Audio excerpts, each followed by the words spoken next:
live, everybody. We are live. We are live. We are live. Hello, everybody. Welcome to my vlogcast. Make sure y'all like, subscribe, and share because hold on, that's my feedback. Make sure y'all like, subscribe, and share. And y'all in for a treat tonight, this evening. And I got a very special guest. Her name, she's a young conservative, and I like the way she thinks. We need more young people like her that have woken up, that is awoke. You dig what I'm saying? So I'm going to introduce Asia Branch. How you doing, girl? I'm doing great, Mo. Thanks for having me on. I really appreciate this. Thank you so much.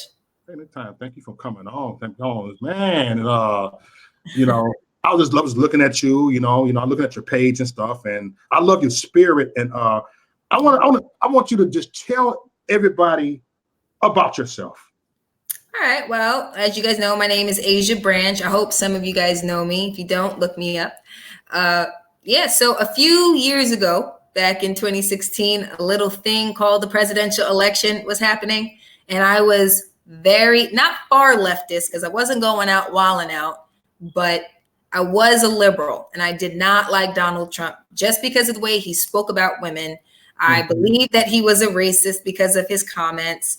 And, every time someone would play video or sound of him, I got enraged because of it. And then came that debate where Megyn Kelly asked the infamous question about women. And because of his reaction, I just figured, okay, let me go watch the Kelly file real quick because I don't like Trump. She might give me more reasons not to like him.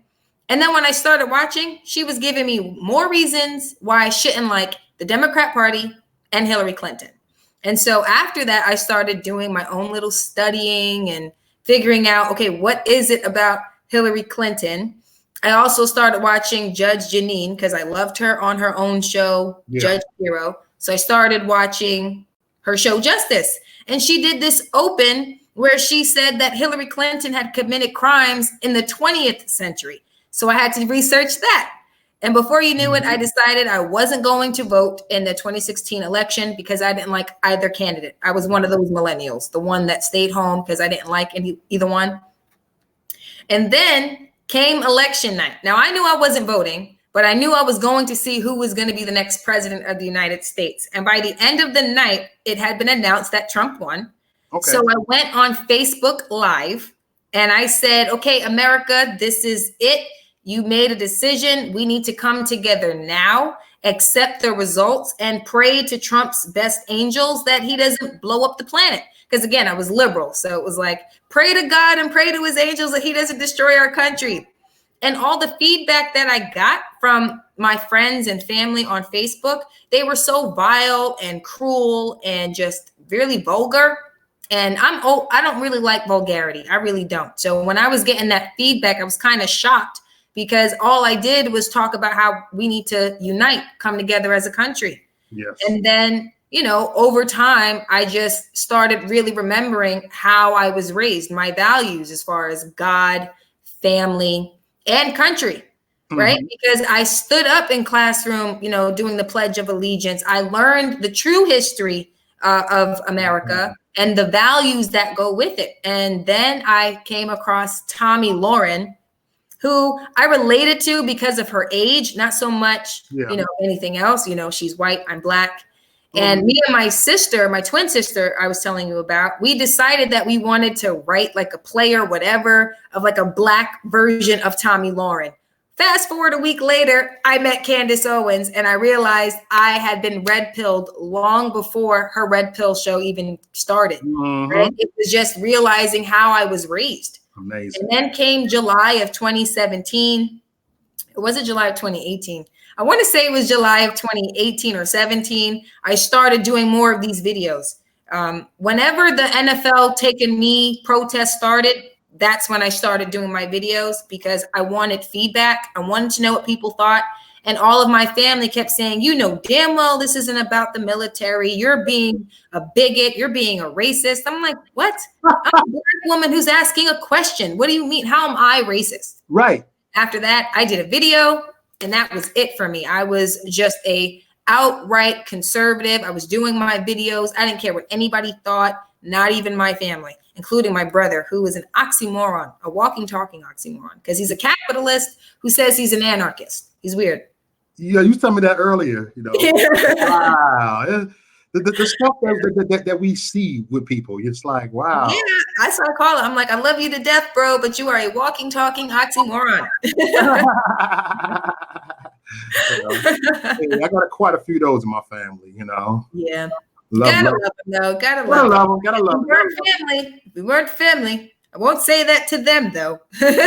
Right. But I have grown a lot looking at oxymorons and stuff like that. And if you compare myself with 2016 and now, I was very too aggressive a whole lot. And I was really up in your face more when it comes to arguments and stuff, which I'm still in your face too. But now I have learned to be more intellectual. We talked about that, be more intellectual and be more like the open dialogue. And that's what it's going to take for Trump to win in 2020. I don't think a lot of people recognize that, because I'd rather for people not vote again than vote Democrat. So I hear you. In that way. This Democrat, that whole lot of candidates, that unfortunately, I know that that's not possible to win today or in the next 4 to 5 years.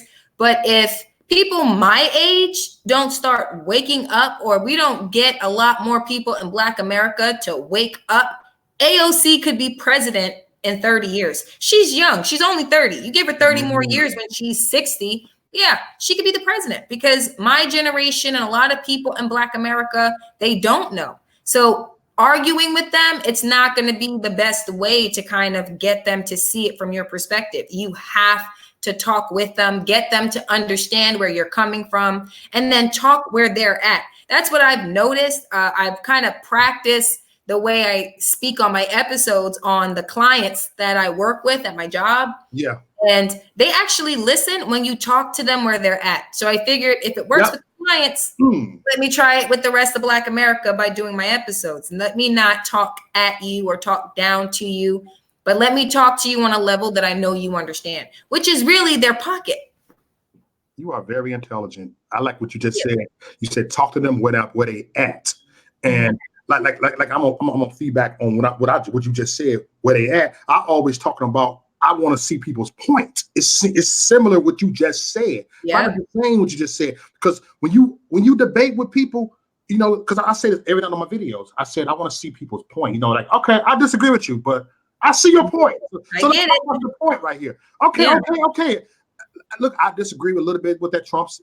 I don't follow Trump blindly either. So I tell them, I make it clear to them that I don't follow Trump blindly.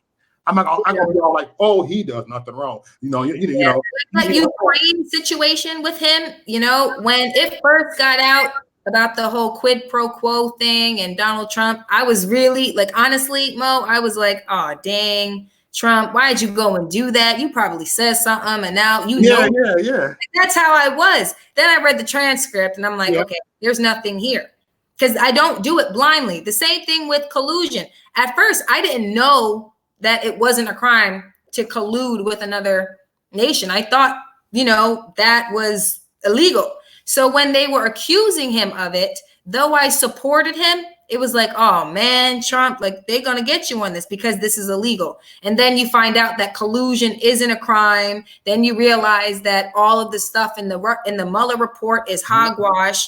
And then you start looking at the evidence that they have, and it's mimicking CNN. You're like, this does not look like evidence to me. This looks like opinion. Yeah. And so again, you're like, he didn't do nothing wrong in this moment. And that's how you really got to be. You can't support him and follow him blindly. Like if I love someone, but they jump off the bridge, I'm not going to follow you. I'm not going to do that. You jumped off the bridge. I'm not going to do that. I think that was the most irrational, irresponsible, deluded decision you possibly make. I'm that way, right? I have to make sure that you didn't do something wrong before I say I'm going to follow you or I agree with you. That's how I am with Trump. But for the most of the time, he didn't do anything wrong. So then I'm validated in my support friend. And that's kind of how it goes. You just can't follow him blindly. But anytime they accuse him of something, you look into it yourself, and he did nothing wrong. So it just validates your support in him more. That's what I get from it. Right. And I don't know what's wrong with these people. You know, they sweeping down that our president is going to jail. They sweeping down that he's going to jail. They swear it. But you know what gets me? How I know that people think that the justice system is unfair. And to a degree, it can be, especially for Black men. Not just Black America, specifically for Black men.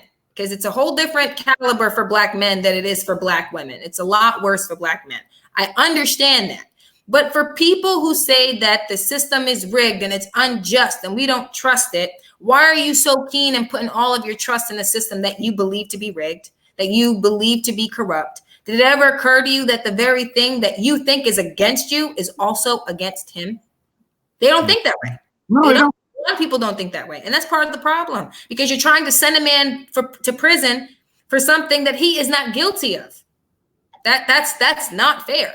It really isn't. And when you try to use that in an analogy or a hypothetical equation, in a sense, they're like, oh, I don't want to listen to you. I'm like, no, I'm giving you, I'm like, let's say that they did this. I don't even use Obama because they stopped listening to you. I use someone that Black America loves, right? So I'll use like Drake or Cardi B or Jay-Z. Let's say that Jay-Z, right, stole the rights to a whole bunch of songs, or they accuse him of stealing the rights to a whole bunch of songs that he got alongside another nation. And they just said, he's guilty, he did it, we need to lock him up. How would you feel? They're like, oh, no, man, that would be unfair. That's Jay-Z, bro. That's Jay-Z. I'm like, right. But now the very way you're jumping to the defense for Jay-Z, if they did this to him, that's what's happening with Trump. And that's why you're getting a lot of people playing defense when this happens. And that's when they really start to hear you. You got to use someone who wasn't a president or the first Black president, because they stop listening when you say that. You got to talk to people where they know, so they hear you. And I had to do that with clients, because they were saying to me, oh, no, he's guilty. He did it with the Ukraine situation. Oh, no, it was quid pro quo. He told them to investigate. Right. And I said, let's say I was a cop, the head, like the commissioner of this department, and I knew that the person before me was corrupt and he was doing dealings with another precinct. Would I be wrong to talk to the head of that precinct to find out if his corruption reached my department? They said no, because it reached your department. I'm like, right. So why is it wrong if Trump does that with another nation, especially when he wasn't the one that brought up the investigation? That's it. They're like, well, no, he did. I'm like, did you read the transcripts? No, I didn't. Well, then how do you know there's because they said who said? See, we talking about. Who said it? Who said it? You gotta let them go down that rabbit hole. You don't follow them through it. You let them hit the bottom and you stand at the top like, hello, I can help you up here if you're ready. I'll help you up if you're ready, because that's the question, right? Are you ready to know better? And if not, all right, you can stay your ass down there. And when you're ready, I'll be here to pick you up. Mm-hmm. That's how I do it. I can't do those debates back and forth. And no. I'm not doing that, because I'm going to try to convince you. I can't preach, wisdom to stupid. I can't do that. If someone's not ready to be an intellectual or ready to be woke, you saw the movie The Matrix. Do you remember the guy who wanted to go back into the plant? That's how you have to deal with most of Black America. And most millennials, they're the guy who wants to go back into the plant because they know that what's happening, because they know. They just wish that they didn't. Wow. You gotta make it okay that they're out here. I'm like, no, Zion is the truth. You just gotta find a way to love it and enjoy it and acknowledge the truth of it. And then you'll realize life is better off because of it. Yes. But you gotta do a lot with Black America and my generation, because my generation, Lord God, please look over my generation. That's all I can say about my generation. Really. I'm gonna tell you this. I was talking about this the other day on my video that you got different type of liberals, because you got classical liberals, classical liberal. Type classic liberal. Huh? Like Larry Elder type, right? Yeah. And classical liberals like was actually not triggered like the way they are now. A lot of classical liberals are actually Christians. Most of them. They are. You know, and you know, and that's how it was. They wasn't trying to force agendas on people. I don't want to get flagged, Word. you know, but it's someone they wasn't trying to promote 7-year-old drag queens. They weren't. That kills me. First of all, I do not think we should be calling it the LGBT community. First of all, there's no such thing as transgender. That gender dysphoria is a mental health issue. I work for a non-for-profit where we deal with mental health issues. I know about these things. That is not a sexual orientation, a sexuality. No. You have a mental health disorder. And if we are in the habit as Americans of turning mental health disorders into sexual orientations, what is next? What are we going to add an S for schizophrenia? What are we going to do? They're already in a certain states trying to turn pedophilia into a sexual orientation. That's considered a mental health issue because for the most part, the people who are the pedophiles were either traumatized because they were victims when they were children or they witnessed it. And that kind of a trauma caused a certain habit in their lives as they got older and became sexually active. This is a mental health issue. It should be treated after you do time because you did violate a child. Mm-hmm. Nonetheless, now you're trying to turn it into a sexual orientation. It started with transgenderism or whatever they want to call it. I don't believe in it. I don't. And I know there are people who say, oh, you can be trans and conservative. That's BS. That is BS. You cannot be a conservative and transgender because conservatism is rooted in logic. And logically, there are two genders. Two.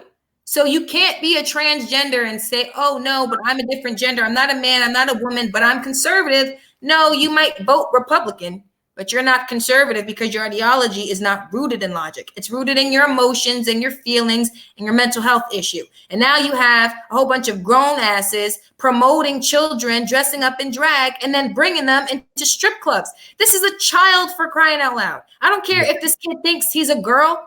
He shouldn't be in this strip club. Period. We'll talk about his mental health issues later. The point is, you are exposing him to sexual visuals, and now he's gonna want to be, experiment. He's gonna want to be, be sexually active, and he's like 9.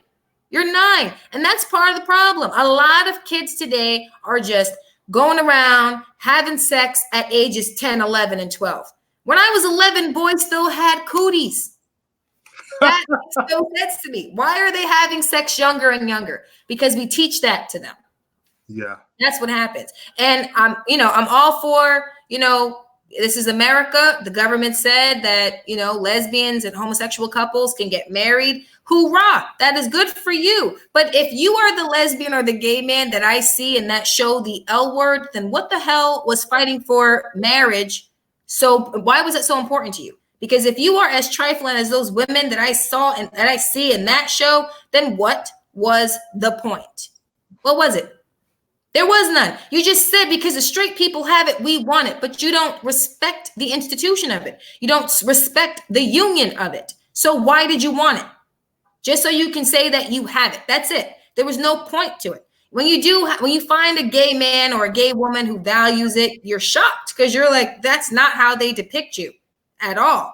But still, I'll call it the LG community because even bisexuals, to me, I'm like, you're undecided. You're confused. Once you're married, whether it be the person of the same sex or the opposite sex, that's when you would fit in your category. If you married the same sex, then you are homosexual. If you marry the opposite sex, now you are straight. There is only LG community. Guys, no, you're confused. When you fall in love, you marry who you marry, and then that'll determine if you're gay or lesbian or straight. That's when that'll determine. Because I'm over all these women who were once upon a time straight, now married to men, coming out on television. Yeah, I'm a bisexual. No, you're not. You're a married woman to a man. You're a straight woman. Like Meghan McCain, she came out as a bisexual on The View. Did you see that? Man, I was like, oh my God. Right? I'm like, yeah, you said that after your father dies. Where was your coming out speech when your father was alive? May he rest in peace. But still, now you're bi, or are you just saying this to fit in with the left? Oh man, Meghan McCain, LGBT community, yeah, they get me going, Mo. what have happened though? It's like, I mean, you young, you 24 years old, you young, you're a year older than my daughter. And what it's going to take for your era, your generation right there, to wake up? What is going to take over there for them to really wake up, snap back to it, snap out of it? What is going to take? Hillary Clinton was not lying when she said that we were basement dwellers. Okay. In the 2016 election, I was living in my mother's house. I was living there. I eventually moved out, but I took for granted, the support. I took for granted my job. I quit so I can go do my own thing, thinking that was going to work. I got emotional instead of thinking rational. And before you knew it, I was asked out of my apartment. I was back at home at my mother's. Right. So with my generation, we believe, right, because I'm speaking as if I was still liberal. We believe that everything is owed to us. We believe that. And I understand to a certain degree why we believe it. We've never had to fight for our rights before. Never, ever.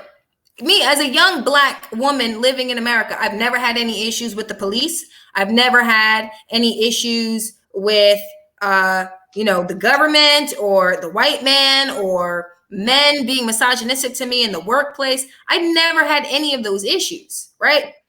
I never had to fight for that type of equal protection under the law. I never had to fight for equal rights. I never had to fight for equal work, for equal pay. I didn't have to do any of that. So we take it for granted. What millennials need to see, which is unfortunate, but we need to start seeing our rights and privileges almost being taken away. Not to the point where they get taken away, but we need to see that they're being so hardcorely threatened that we have no choice but to fight for them. And millennials, unfortunately, we grew up with parents, unless you were raised by a boomer, to be soft. We went to college and no one challenged us. When we acted like damn fools, no professor or teacher put us in our place. So when they graduated, they came out, they were softies, didn't know how to handle the real world, didn't know how to cope. They didn't really learn what hard work is. And if you're Black and my age and you grew up in the hood, oh yeah, no, you saw everybody on welfare. You saw everybody, getting food stamps. You never saw anyone work hard for anything. And that's the problem with millennials, especially in Black America. They don't know really what hard work looks like. And on top of that, they want something that is no longer the case.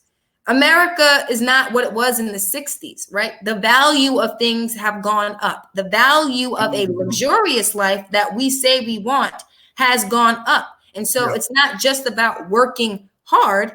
We need to work smart. But millennials don't know how to do that. I had to learn that. I had to learn that working hard is just enough to get by, right? That's the just over broke, AKA job. That's what that is.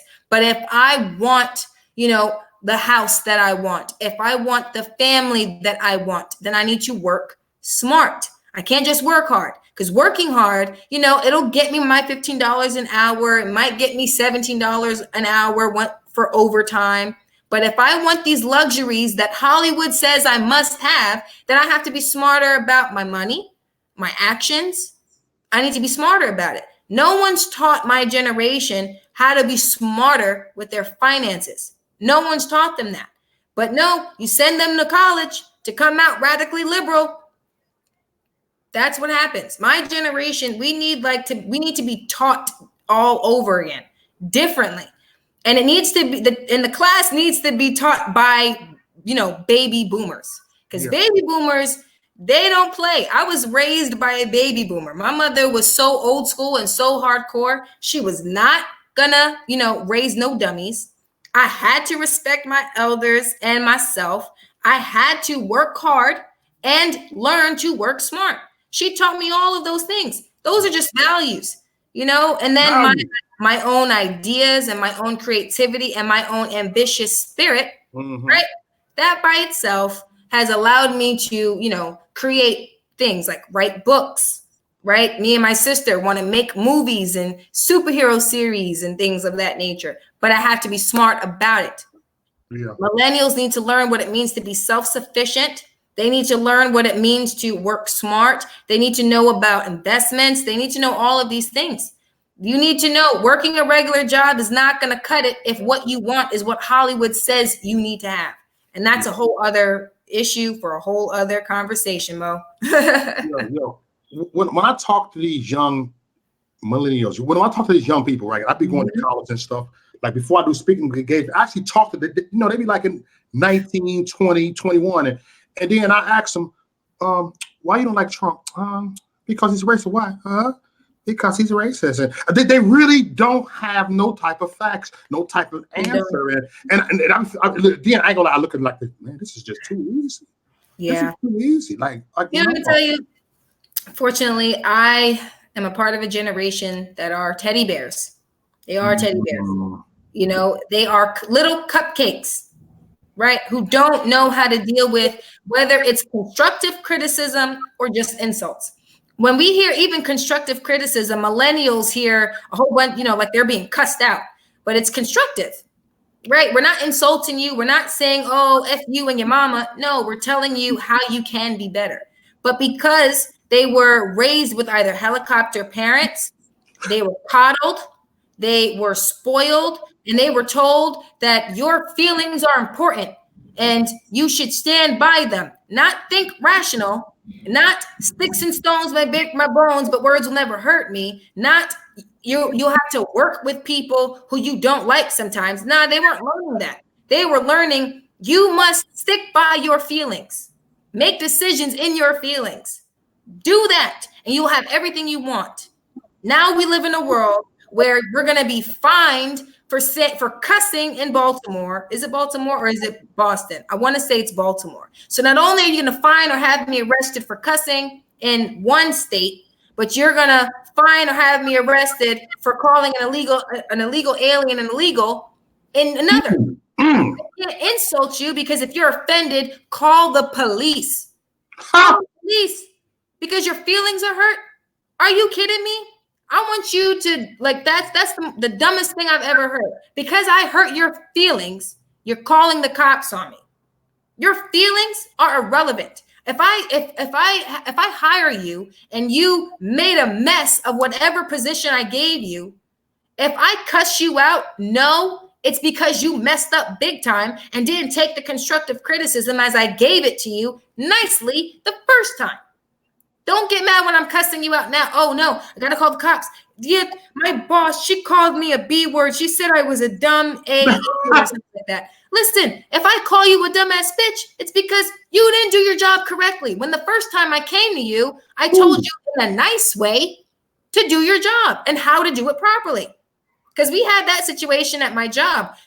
I love this young lady. She was hardworking, but she could not take constructive criticism. And when my supervisor told her the first time, listen, this is sloppy. You have to do it this way. This is what I need and want from you. She's telling her this because she wants her to be successful. But my millennial colleague, she got emotional. She could not take the constructive criticism. She felt like she was being embarrassed and cussed out. And, oh my gosh, I'm a grown-ass woman and you can't talk to me this way. You know what she did? She quit her job. She quit her job and then couldn't find a job in the same field for months. Like, right. Because no one doesn't want to hire anybody who can't take constructive criticism. You are a grown-ass woman. So grow the hell up. Understand this is the real world now. And you need to handle the real world like a adult. Excuse me. That's the problem with my generation. We're too in our feelings, too much in our feelings. And that's why you're seeing a lot of people in my generation, they were killing themselves. They were becoming school shooters. Yeah, because you were coddled. You were a cupcake. So when someone hurt your feelings, you couldn't deal. So you had to lash out by either cutting or killing, whether it was yourself or somebody else, because you couldn't cope. They could, millennials could not deal with what you were dealing with coming up, Mo. I swear they couldn't. They're soft. They're so soft. And I bet you it's because of Gen X's. If you are a millennial whose parent was a Generation Xer, Generation X, their parents, they whooped that ass when they did something wrong, right? They got punished when they did something wrong. So when Gen Xers grew up and started having children, they're like, no, I will never beat my child. No, I will never discipline my child. No, my child will have everything they want in the world. I will, say whatever I need to tell my child so they feel good about themselves. I will encourage them when they are down or feel like they can't do it. And what happened? Your babies grew up to be punk asses. And that's where you're at with the millennials. That's what happened. They're soft. They are very soft. They don't know how to deal with the real world when the mud starts being thrown at them. I've had mud thrown at me. And when I was liberal, I could not deal. Now I can. You know what I do? I pray on it. I work hard to figure out what my next step is. I take the time to plan, what is the next step? How can I get what I'm trying to achieve? I take the time. I pray on it and I figure it out. There are moments where I want to sit in my bed and just cry about it. And I do. I won't lie. Yeah. But then I got to get back out there and I got to do the job. I can't quit because my feelings got hurt. Because trust me, Mo, my feelings have been hurt so many times in this office. So many times I wanted to be the liberal millennial that would just quit. But I have grown up responsibilities. I have bills to pay. I want to eat. I like to shop.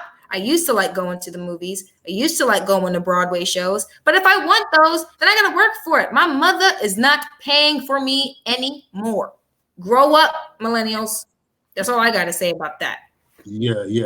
I had a question, for you, and I asked many people this question. I'm gonna put it this way: how you feel about? Look, I'm gonna point blank say it like this here, and I want you to, and have your take on this. I was in Wisconsin like months ago, speaking at a rally. Madison, Wisconsin is very liberal. It's like Berkeley. And when I went down there, I was happy to see Antifa. Oh, we got Antifa. Look, I'm like, yeah, because I could trigger them. Right? And they said, oh, Black Lives Matter around the corner. Like, oh, Black Lives Matter. Oh, let me go talk to some black people. Let me see what Black Lives Matter got to say. And I walk over there. Not one of them was black. What? Not one Black Lives Matter was black. They was all white. Oh, my gosh.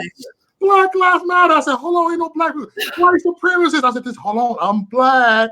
Right? White people call me a Nazi. They calling me Nazi. Yo, that is funny as all hell. It needs to be in a movie. It would be the best satire since Austin Powers. Yeah. I was shocked. Like, I'm looking like the black guy went to the bathroom, so maybe the black guy had to step off the window. At least one black person, not one Negro in sight. Right. Oh my gosh. Oh, I wish I was there. That would have been a sight to see. I had videotaped it. I was, I was on this channel. I showed it. You're gonna be like, whoa. White liberals, they're one of two things. They either suffer from white guilt and feel like they must save Black America because of the sins committed by the white man's ancestors. Or number two, they are far leftists who know exactly what they're doing and they're just trying to get control. Now, usually the white liberals who are protesting alongside Black Lives Matter, they're the white liberals who suffer from white guilt. They're the ones. Yeah. The people with the power, though, right? The people who started Black Lives Matter, who weren't black, by the way, those are far left radicals who know what they're doing. They have the power. They know if they get black people in their emotions that they'll vote Democrat. And that's why they do this. And then they make money off of the white guilt that they are stirring up amongst white America, which I can't stand because I love white people. I love them. I have so many friends. Well, not so many. I don't have so many friends. I try to keep the circle limited. Right. But over the years of my life, I've had so many white acquaintances and friends. I've had white boyfriends. I don't discriminate. I don't. I think the fact that they are allowing themselves to be manipulated is just as bad as how black people allow themselves to be manipulated. You are not guilty of no crime towards me. And I really just want them to hear me when I say that. Like, you are not guilty of anything. You did not lock me in chains. You did not break into my mother's house and rape me and my siblings and kill my brothers. You did not do any of these things. I do not hold you accountable for those actions of your ancestors. The same way I don't want to be held accountable forget my ancestors, for anything that my sister does wrong. I don't want to be held accountable for something I did not do. And white America, you are not guilty. You are not. White America of today, you are not guilty. You are not. They always want to plead guilty. They always want to plead guilty. They always do. They charge their own self. They bring their own self on charges. They do all the time. Could you imagine? Like, what black man gonna walk into a court of public opinion and said, I did it because my ancestor did it. I'm guilty. Take me now. Destroy me. What black person's doing that? Yeah. Not one. White America, you're not guilty. Now, if you can be a racist. I don't care if you're a racist. I really don't. A lot of people say, oh no, racism today is a bad thing. I'm like, well, racism has always been a bad thing. The difference is I don't care. As long as your racism doesn't affect my life, I don't care. Like, I lived in West Orange for a little while, living with my mom. And there was a racist that lived in the neighborhood. I didn't care. He didn't attack me. He didn't cuss me out. He didn't he would avoid me and things like that, but that's fine. You didn't affect my education. You didn't affect my schooling. You didn't affect my work as far as my job was concerned. You didn't make my life uncomfortable in any way in this community. You just avoided me. That's fine. So again, I don't care if you're a racist. That's your personal business. It does not affect me in any way. You can be a misogynist. You can think of women however you want, as long as it doesn't affect me. If you want to be a bigot, that is your business, as long as it doesn't affect me. If you don't hurt me personally, whether it be physically or career-wise, I don't care. And I don't give a crap if you hurt my feelings or not. Watch this. I will walk the hell away. Why? Why would I do that? To black people who are liberal, they're like, no, you need to cuss that out. You need to go in on it. Asia, no, I don't. He didn't put his hands on me. He said a bunch of stupid shit and I just walked away. Why did you do that, Asia? That's a punk ass move. No, it was the smartest decision I could possibly make. Number one, that's a man. So getting in his face doesn't make sense for me. I'm a smaller woman. That's number one. Number two, he did not hurt me. Yeah, I can say F you too and then walk away. You don't have to get caught up in that. It does not affect me. And Black America needs to start recognizing it. If racism hasn't affected you in your life, no need to be mad at the white man, because it hasn't affected me. So I don't get mad at them. No point in me to. And Black America needs to wake up to that. Plain and simple. Wake up, Black America. Wake up, wake up, wake up, wake up. I tell you how, man. Y'all better recognize what it is, It's like, yeah, you got to be delicate with them, though. You know how some people wake up and they start flaring and swinging because they just woke up? Yeah, that's Black America. You got to ease them out of this sleep. You can't just bust in the door and be like, it's 7 o'clock, wake the fuck up. Can't do that. They'll swing on you. You got to ease them out. Come on, little Jamal. You got to, get woke now. The system needs fixing, and Black America, like it always does, has to save the world. Wake up. That's how you got to do it with Black America. Mm-hmm. Black America. Let me tell you something that have happened lately, right? Mm-hmm. I'm going to compare it to my incident. He's a good friend of mine. His name is Marlon Anderson. He got freckles and dreads just like me. You know what I'm saying? He's actually a Christian rapper. He's a good guy. He's a year older than me. He's 48. And he, a little young black guy was in school. He's a security guard. He worked for the public school down in Madison, and they put him in a headlock. You know what I'm saying? Then all of a sudden, not him, one of the kids, they was fighting. And then Marlon tried to break the fight up. He said, get away from me, you bitch ass knuckle. And then Marlon came out of nowhere and said this, right in front of Bright Vice Principal, hold on, I'm not a nigga. I'm not a nigga. And then all of a sudden, the principal was like, don't you say that word. That's not a good word to say. He said, hold on, I'm not a nigga. He kept saying, you bitch. He said, I'm not a nigga. He kept saying it. So they went to the school board. They fired him after he'd been here for 10 years. They fired him because he used the N-word. He was defending himself. So Cher actually is going to, I don't know if you heard of Cher, like Sonny Cher. She's a, yeah. She and she stopped her tour to help this brother out. I'm like, people like inboxing me like, hey, you was on the news master. No, that's my friend Marlon. And so I went over there and I looked at it like, oh, wow. Good job, Cher. I love that these celebrities are starting to get woke. They start to see that the fuckery. They start to see all this. Yep. That's what we're gonna call it. Yeah. See, this is thick skin only. You know, I think here.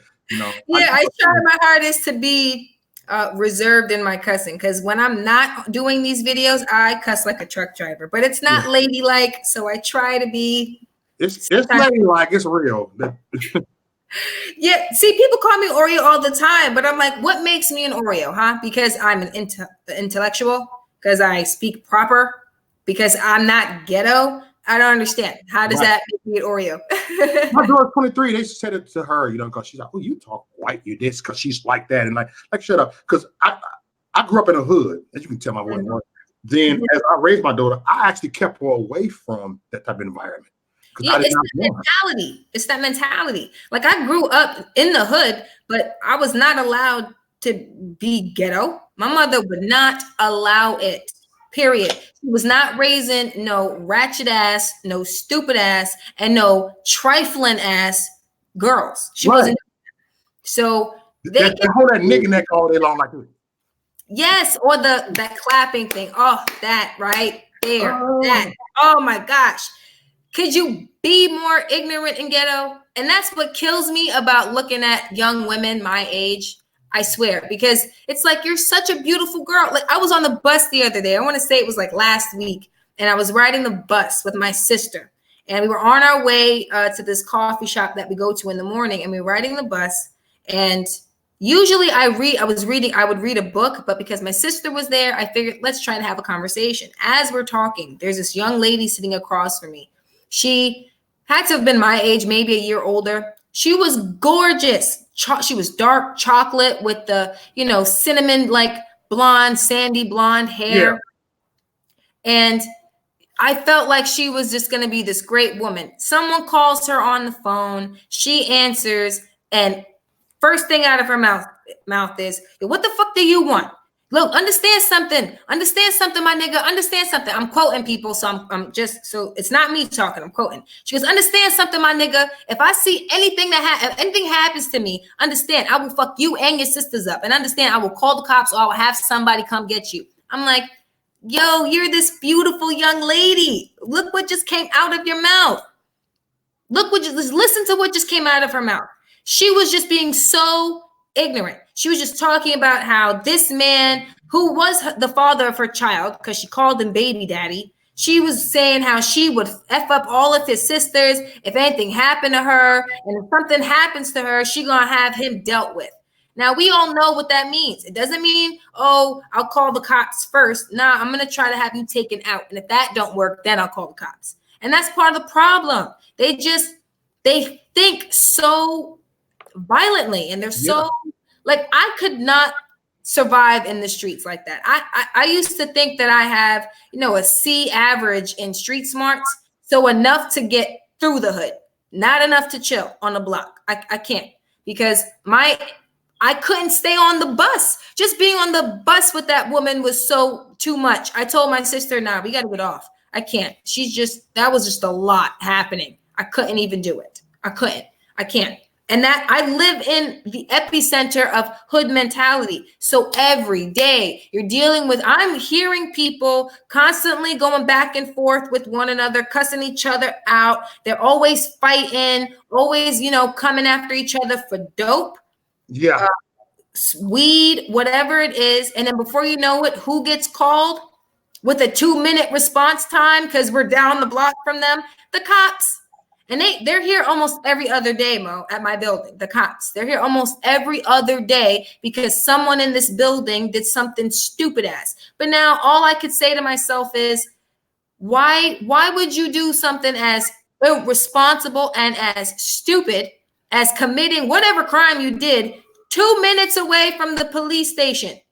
Their response time to this building is under 2 minutes. So you're going to really pull a gun when the cops are down the block? You're going to really jump somebody outside this building? You're going to really come into the building and smoke dope and think that the cops won't get here fast enough to catch your ass? That was stupid.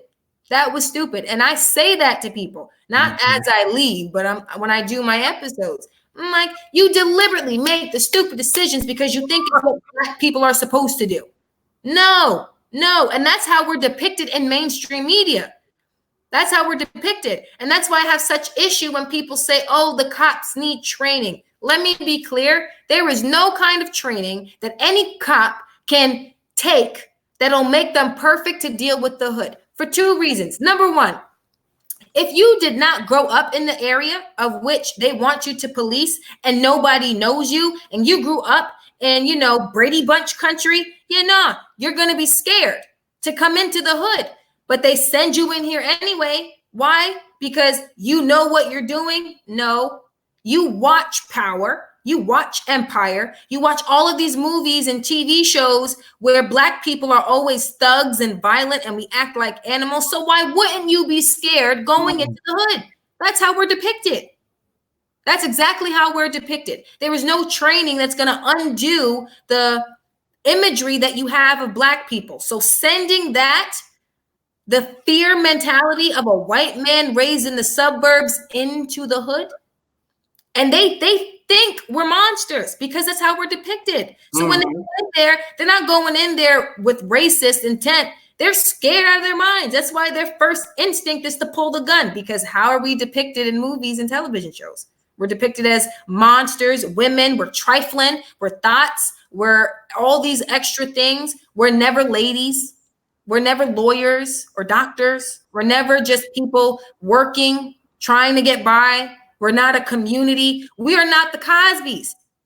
And we don't depict the Cosbys anymore. We're Power. We're Empire. We're these thugs and trifling women. So when you send a white cop, or any cop for that matter, who didn't grow up in the hood and really know the people, the fear of Black America, because you think we're monsters, is killed. Because they don't know any better. They don't know any better. And there's no training that any cop can take so that they aren't deep. It's that simple. That's why I'm over Hollywood. I swear I can't stand TV today. Not just because of how they depict Black people, but I'm over the constant nude scenes. Like the characters aren't even having sex. They're just walking around naked. Like, what is the point? After that, I couldn't stand a lot of TV shows. But that right there is why you're having the issues with, cops versus Black America. The white cop is generally scared of you because of how you're depicted in media. You're a monster in their heads. So they think that they have to protect the rest of your community from a monster. They don't know this community. I personally think if you were raised in the hood and you grow up to be a cop, you need to police that hood because you know the people. So you're going to instinctively send the child home as opposed to instinctively arresting them or instinctively shooting them out of fear. Come on. You're not going to do that because you know the community. So why not just have the people who were raised in the community police the community, as opposed to having someone who was raised in Brady Bunch country who believes Black people are monsters going into the epicenter of what they think monsters are born. So you think that cops, because there are a lot of cops they should ask cops who all grew up in the hood, raise their hand, and they assign them over there. Yep. Who was raised? All of them there. Don't assign no suburban over there. You know what? You might go and have them go in there and have a tour and watch and hang with them, ride 3 deep in the car, but they can understand. And now, if my brother JJ, right, hypothetically speaking, if my brother JJ and I grew up in the hood of Newark, right, but JJ becomes a cop and his partner could be white, but I expect JJ to take the lead. So now I can grow to trust his partner. I can trust that JJ won't instinctively lock up the people and my neighbors. He won't instinctively do that. He will offer empathy. He will look to be kind. He is not afraid of our community because he was raised here. So we're going to trust JJ. We may not trust the cops, but we trust JJ. And because we trust JJ, we trust his partner because now his partner knows me. Now his partner knows our community. And now we're a big family. Why? Because JJ was the bridge. There are no bridges between cops and Black America. Whoever was raised in the hood needs to take the lead when policing it so the bridges can be built. Because now I may not trust cops, but I trust JJ and his partner though. And that's how you start. And give it 20, 30 years and we'll have better relations. The amount of unarmed Black men being shot will go down to 0 in 20 years if we do it that way. That's just my opinion. Wow. Yep. I know. I'm very creative. I watch a lot of liberal stuff and you get ideas and you pick and choose what's best from both sides and you put it together and you might have yourself a really kick-ass policy. The link to our channel is in the description box, y'all. Y'all better subscribe. For real. I got 12,000 subscribers. Y'all better subscribe, man. Word. Please subscribe to my channel on Mamu TV. You guys can find me on YouTube. Yeah. She's a force to be reckoned with, man. We need more young peeps. Young people like her, man. Young ladies. Like not it's ma'am. I ain't talking about that. But yeah, I know what you mean. I know young ladies, man. Real. Because I call my daughter a young lady. My daughter 23. Yep. Young lady. Raised her right, Mo. Raised her right. How to respect herself, others, how to carry herself, how to conduct herself as a lady. She could have a mouth like a truck driver, but she knows when and where it's not appropriate. Yeah, my daughter, she does have a mouth as a truck driver. She kind of learns you. We all do at some point. Spoken, you know. My daughter, she's not on either side. She just let it loose. I hear you. I mean, I was that way, but as far as the cussing thing, yeah, mouth like a truck driver. Yeah. It's bad with me. My mom had to like really teach me how to rein it in sometimes, especially when I get heated. Because before, oh man, I used to just let it all out. I would let people have it. Felt good. It is cathartic in a sense, cussing. But hey, my daughter's 23 years old, right? She said, Dad, excuse me, like, hold on. You're grown. Express yourself around me. And she has expressed herself around me. No, don't hold it back. Look, me. Excuse my language. That's what I got to do. I do it all the time. Yeah, look, no, but my daughter, like, I got to the point. I said, no, don't. She said, no, Dad, I won't do it around you. I said, go ahead and say it. I want to hear what you got to say.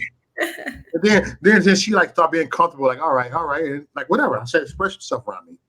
Yeah, you opened the floodgate. Her mother don't like it. Me and her mother divorced, right? We've been divorced for years, and you know, I'm cool with her and her husband. But she like this. Your dad is crazy. He don't care what you say. Yeah, I allow her to express herself, whether they grown or not.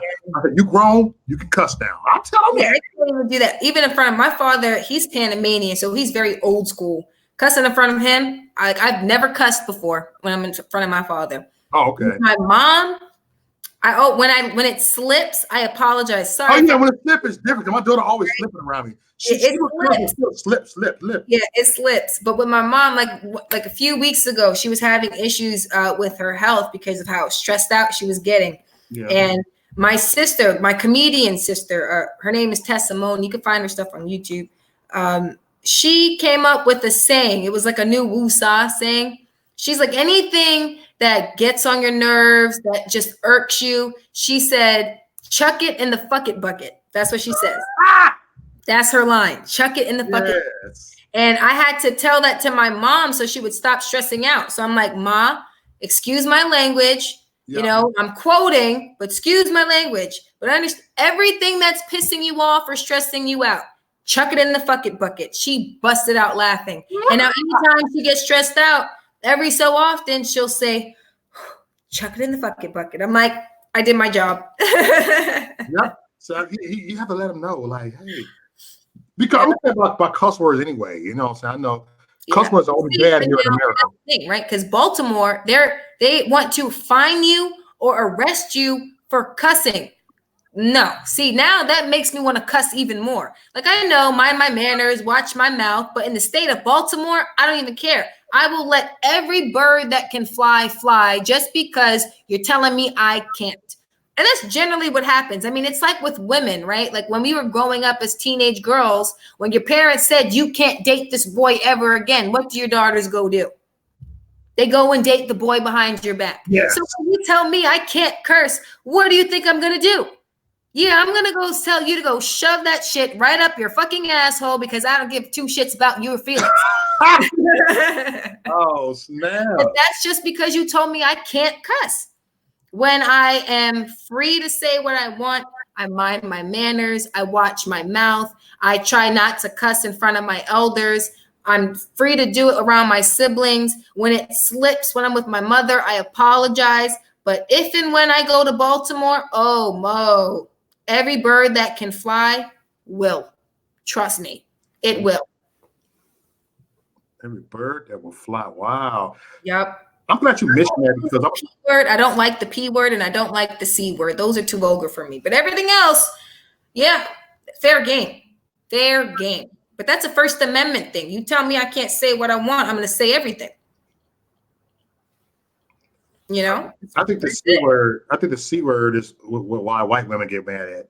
You can call it. You can call them. If you go in the hood, come a C word. They won't even know what it means. They're kind of like, huh? Yeah, I don't call anybody the C word, but I'll say something along the lines of, you could be such a see you next Tuesday. Yeah. What does that mean? I'm like, because you don't know, I didn't offend you, and we're gonna leave it at that. Yeah. That's where I leave it at. I'm like, you'll figure it out. Go Google it. They didn't censor that word. They censor a whole bunch of other stuff like Christ, but they won't censor see you next Tuesday. Go look what that means. You'll figure it out. Mm-hmm. Yeah, we got about 4 minutes left. All right. Hey, this was fun. We gotta do this more, Bo. I like talking to you. It's freeing. I can say what I want. Good. Hey. You can come on anytime. I'm very flexible. You can come on anytime, Oh, sounds like a plan, Mo. I don't know. You might be too young for the late night rumbles we have. What is the late night rumble? See, now I gotta know. Late, like after 10 on the weekend, they be like after look. You have liberals on there, everybody just going at it, and it gets. Oh, see, I'll do that. What time do you do it? I'm one of those that sit back, let them argue, and once there's silence, I'll preach, wisdom to ignorance. I'll do that because again, I don't debate anymore, right? I don't debate anymore. I hear you out, I listen to you, and then I say, okay, now it's my turn, and then let's rumble. We'll go from there. But I try not to debate. I just go ahead, say your piece. I hear what you're saying. I disagree. Now it's my turn. Let me start preaching some wisdom and, smart to stupid, because that's how you sound. Yeah. Yeah. I'll do it. And if they like to cuss, that's my crowd. Not even gonna lie. That's my crowd. Yes. But yeah, I'm gonna have you as a one-on-one guest on here quite a few times. So you come back. That's awesome. Thank you so much. This was fun. I loved it. And we're gonna stay on the line for the 3 minutes. Anything you gotta say before I cut this stream out for the minute? Yeah. Well, I want people to kind of check out my YouTube channel. I have a whole bunch of episodes of my own show that I do. It's called Speak on It with Asia. I think I posted that episode with me and my twin sister, where we talk a lot about how we want to get involved with a conservative renaissance in a sense. We want to compete with Hollywood. We really do. That's why I want to do a streaming service. I want to put content out there that represents our values, not Hallmarky, not pure flicks. We grew up watching liberal entertainment. So I know that we can really do a good job if we just get out there, take over that kind of tool in a sense. I really feel like if conservatives just start taking the tools that are used to shape culture, the left could never do again what they're doing to us now. That's just how I feel. So really check out Mamu TV. Check out my Facebook page. You can follow the link to my website where I write a couple of op-eds. There's no domain for it yet, so it's not like www.mindout. So just follow the link from Facebook or my Instagram. It's called Mind Out, Mind Up. And I talk a lot about a whole bunch of stuff. I talk a lot about the press, how I want a whole bunch of people in the mainstream media arrested, and so forth. Yeah, that's what I'm talking about. That's what I'm talking about. Yeah, listen, the low ratings, that was fine 2.5 years ago. Now I need people locked up. Mm-hmm. That's where I'm at with the people at CNN and ABC. Yeah, you're colluding with the DNC for your story. You're allowing Adam Schiff to leak and do a narrative.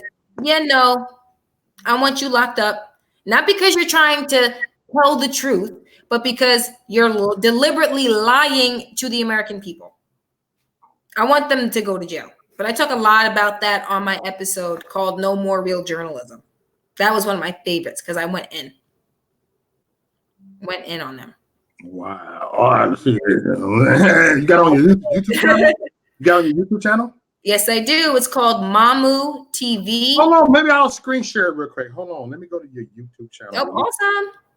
What I'm gonna do, I'm gonna share your. Hold on, I'm gonna go right here and look. It's real simple. I'm gonna let you talk for a second, and I'm gonna go ahead and screen share it. I can't stand the mainstream media. They kill me.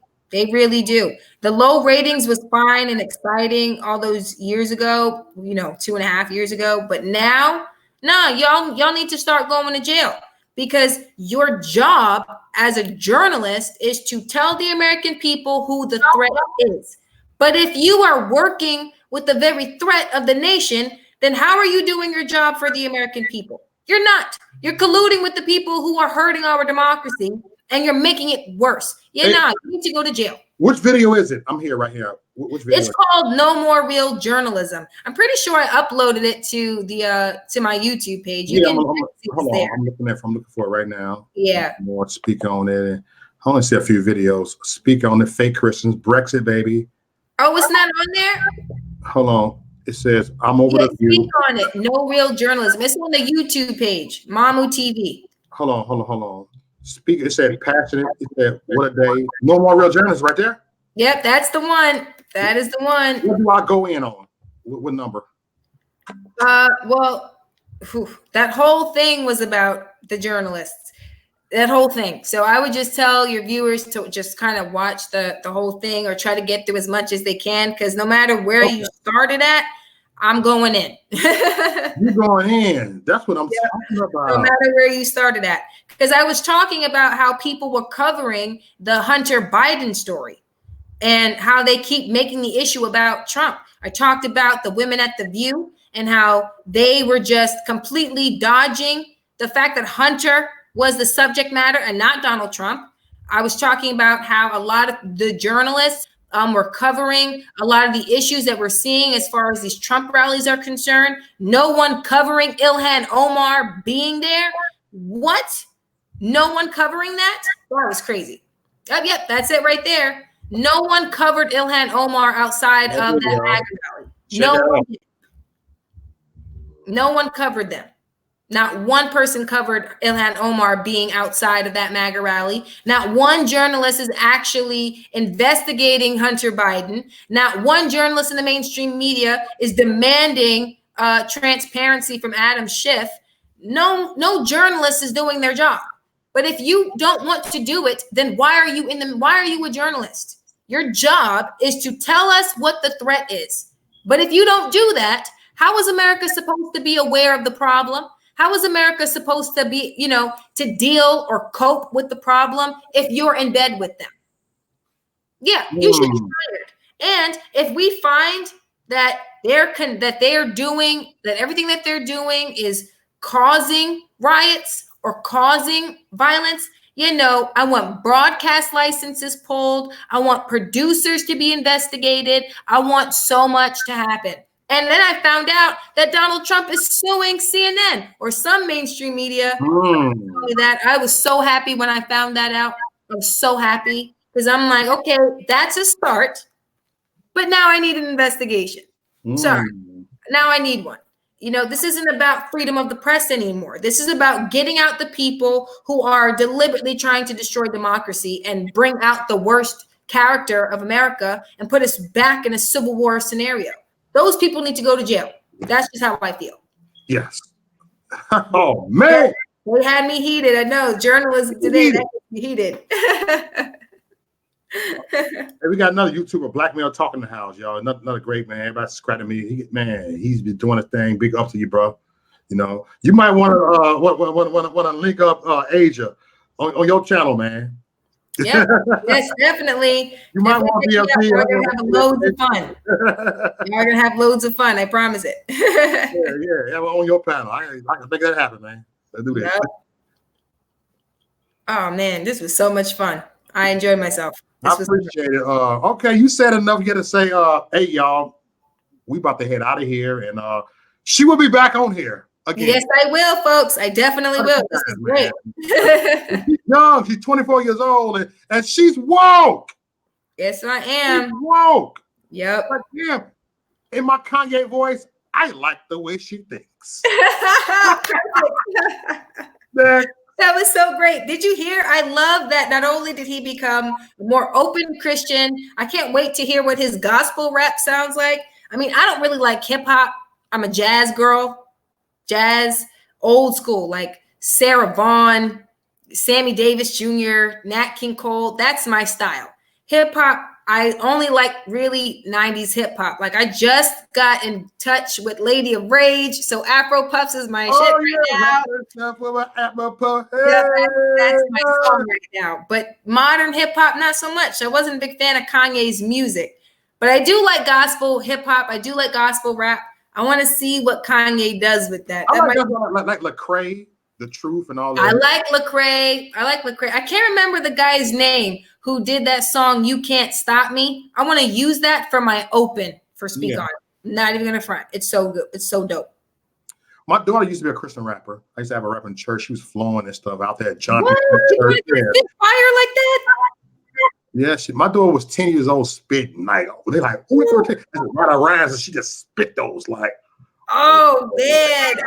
Oh, that's lit. That's dope. No, that was like 10 years ago, though. Now she's grown and stuff, but now so she don't like she don't spit rap no more.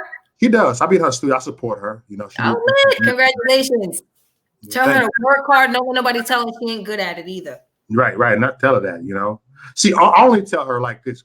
You know what? That verse sucked. Do it over. I'm always a hard. See, but that's constructive criticism. That's not, oh, you're this terrible person who can't do it. You're just a woman. You can't see stuff like that. Nah, don't listen to that. Constructive criticism, again, that takes us back to what we were saying. Constructive criticism makes you better. You're making your daughter better.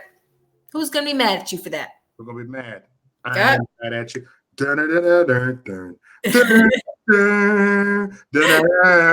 right, we go, y'all. Anything you want to say before I end this broadcast? Stand on line, though. You got it. You done? I'm done. All right, we gone. Much love, y'all. We'll be back. We will be back. Next.